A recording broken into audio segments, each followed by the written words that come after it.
happened to me could have happened to anybody. I ran a business. I never thought I'd ever end up in the streets.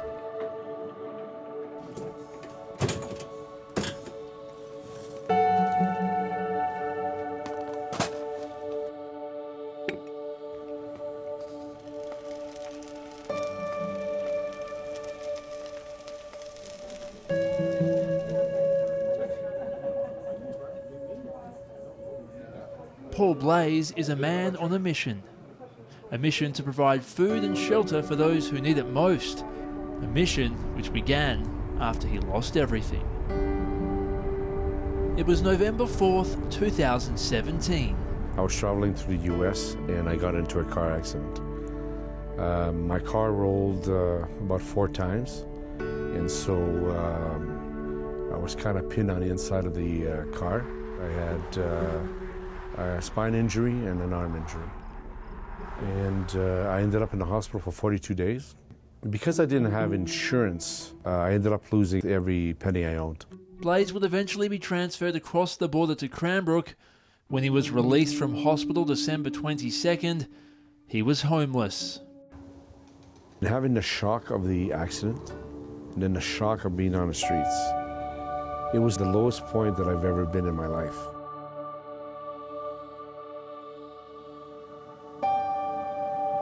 Blais would soon discover Operation Street Angel, a drop-in facility which provides food, shelter and services to those in need.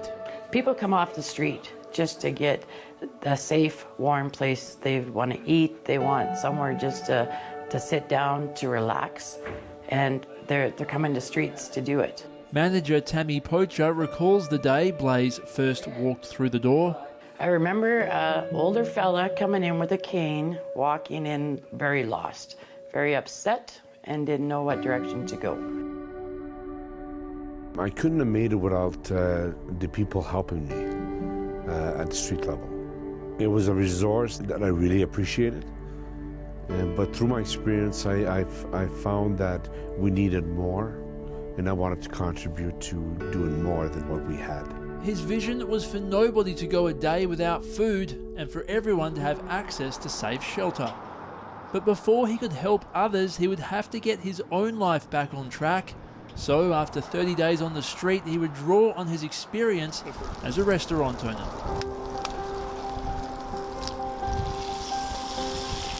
I didn't have any capital to invest in anything, so the best way to do it would be to start off a business by operating on tables.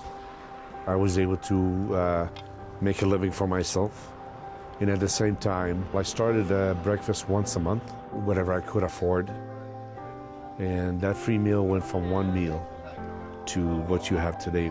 Which is a meal 7 days a week, as well as shelter for those in need, an achievement Blais credits to a growing list of sponsors and volunteers. People started seeing what I was doing and they wanted to be part of it. They wanted to help out. And it has to do with kindness. The people of Cranbrook, in the businesses of Cranbrook, have been very kind. And they're the ones that are all behind this. I didn't get this done by myself. It's done by everybody. The work that he was doing was important, we felt. And if we can be a small part even by offering the venue for the free breakfast, then that's the type of thing that we like to be involved with. He just inspired me, you know. He's gone through some tough times himself, living on the streets and things like that. And I just felt he was just someone that I would like to work with.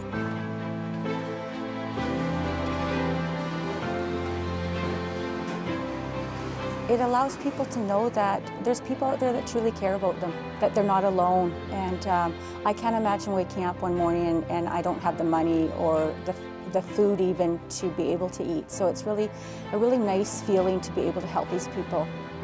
Having volunteers is very important to accomplishing this, because we can do this without having government funding, without looking outside sources to solve our problems. We can solve this. I really think that he supplies a very good resource for people to walk away with a full stomach.